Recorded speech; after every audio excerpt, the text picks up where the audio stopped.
Malda medical college হাসপাতালে রোগী মৃত্যুর প্রতিবাদে হবিবপুর থানার আইহোপ বাস স্ট্যান্ডে মালদার নাগর লালগোলা রাজ্য সড়ক অবরোধ করে বিক্ষোভ দেখাতে থাকে। শুক্রবার মালদা মেডিকেল কলেজে হাসপাতালে চিকিৎসায় গাফলতির জোরে রোগী মৃত্যুর ঘটনা ঘটে বলে অভিযোগ। যদিও গতকাল ইংরেজবাজার থানায় অভিযোগ দায়ের করে রোগীর পরিবার।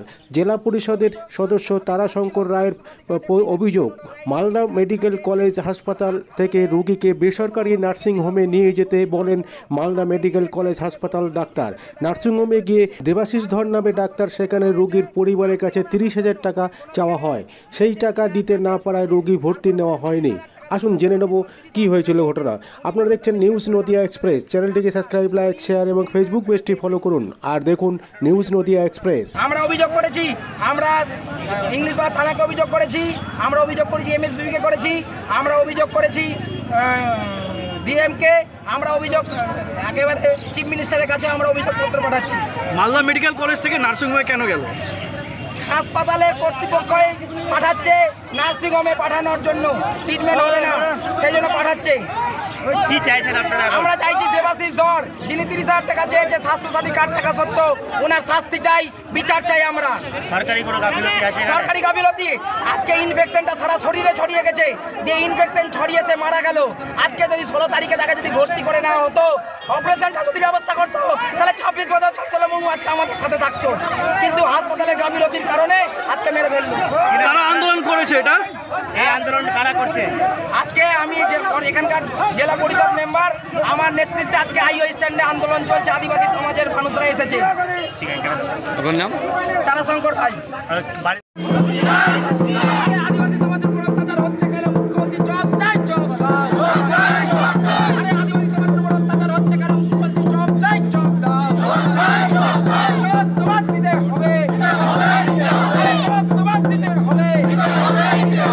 স্বাস্থ্যমন্ত্রী হুঁশিয়ার, মুখ্যমন্ত্রী হুঁশিয়ার। 26 বছর চন্দ্রবাবুকে মেরে ফেললে কেন? হাসপাতাল কর্তৃপক্ষ জবাব চাই, জবাব। জবাব তোমার দিতে হবে, জবাব তোমার দিতে হবে।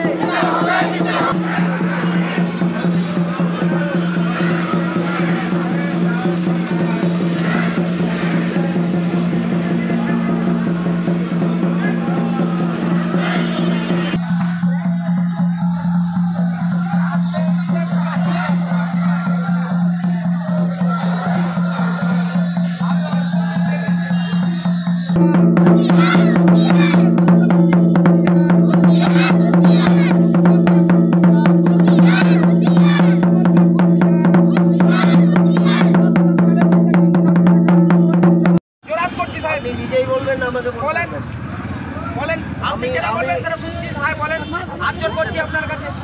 বলেন। প্রত্যেকে শুনতে পাচ্ছেন আমার কথা? শুনতে পাচ্ছি। ঠিক আছে, বলেন। প্রত্যেকে শুনতে পাচ্ছেন আমার কথা? শুনতে পাচ্ছেন তো? আপনারা যেটা বিচার চাইছেন, এটা বিচার চাওয়ার এইরকম ভাবে বিচার চাওয়া যায় না।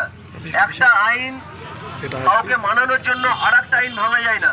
ভারতের, আমরা প্রত্যেকের ভারতের নাগরিক, ভারতের সংবিধান অনুযায়ী চলবো।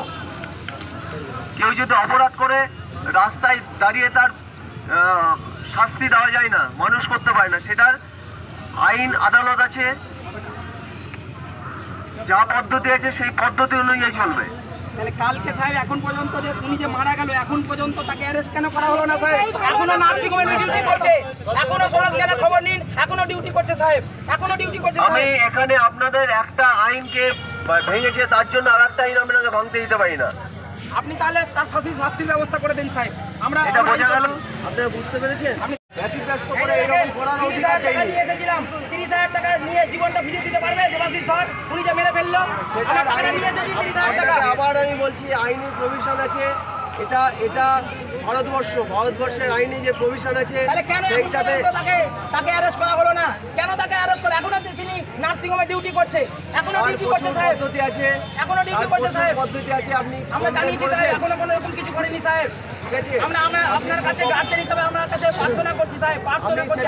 আমি কনসার্ন নিয়ে আমি বলবো, আপনার কাছে প্রার্থনা করছি সাহেব, এই বিচারের ব্যবস্থা করে দিন সাহেব, আইনটা মানুষ। প্রার্থনা করছি সাহেব আপনার কাছে।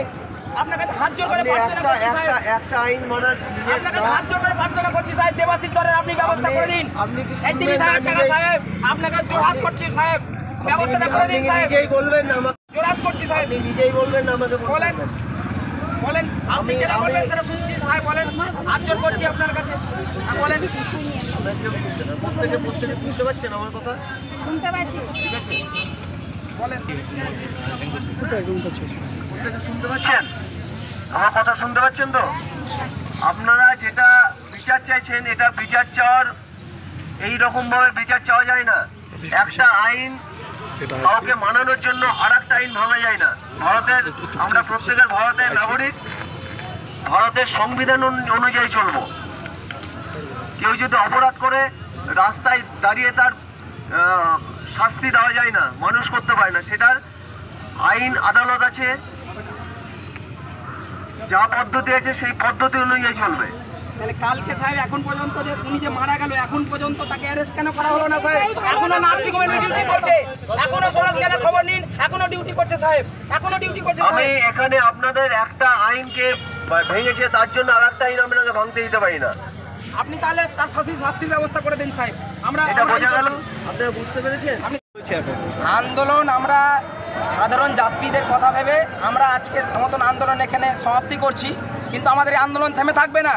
যদি দেবাশিস ধর আর চঞ্চলা মুর্মুকে মৃত্যুর পিছনে যে সমস্ত দোষীরা আছে তাদের যদি উপযুক্ত শাস্তির ব্যবস্থা না হয়, তাহলে এই আন্দোলন বৃহত্তর আকার আমরা ধারণ করব গোটা মালদা তথা পশ্চিমবঙ্গের বুকে।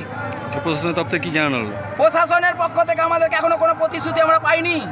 আমরা সাধারণ যে মানুষের কথা ভেবে আমরা আন্দোলন এখন এখানে সমাপ্তি করছি, কিন্তু এই আন্দোলন আজকের জন্য থেমে থাকবে না।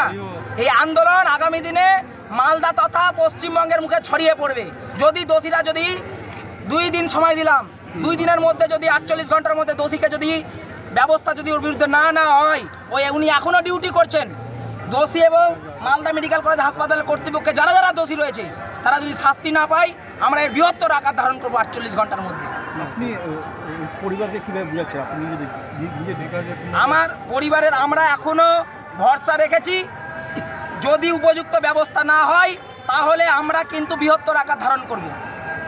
আপনাদের লিফলেটে দেখা যাচ্ছে আর.এন. রায় গ্রামীণ হাসপাতালের চত্বর এলাকায় দালাল চক্র বন্ধ করে এও দাবি রেখেছেন আপনি। হরিপুরের জেলা পরিষদ, আমি হচ্ছি মালদা জেলা পরিষদের মেম্বার, বুলবুলচন্ডী রুরাল হসপিটাল, ওখানে একটা দালাল চক্র চলছে। সাধারণ মানুষ যাচ্ছে হসপিটালে, রেফার করে দেওয়া হচ্ছে মালদা মেডিকেল কলেজ হাসপাতালে, ওখানে গিয়ে পেশেন্ট মারা যাচ্ছে। তাহলে কোথায় চিকিৎসা ব্যবস্থা, কোথায় স্বাস্থ্য ব্যবস্থা, কোথায় স্বাস্থ্যসাথী কার্ড, কোথায় ফ্রি চিকিৎসা? বুলবুলচন্ডী হাসপাতাল আপনি কি দেখেছেন? ওখানে দালাল চক্র চলছে, ওখানে মানুষকে, পেশেন্টকে নিয়ে যাওয়া হচ্ছে ডাক্তারদের প্রাইভেট চেম্বারে। এই যদি ওনারা ব্যবস্থা না নেয়, সিওমইজ যদি ডিএমএদের বিরুদ্ধে ব্যবস্থা না হয়, আমাদের আন্দোলন আগামী দিনে বৃহত্তর আকার ধারণ করবে। আমার নাম তারাশঙ্কর রায়, আমি মালদা জেলা পরিষদের মেম্বার।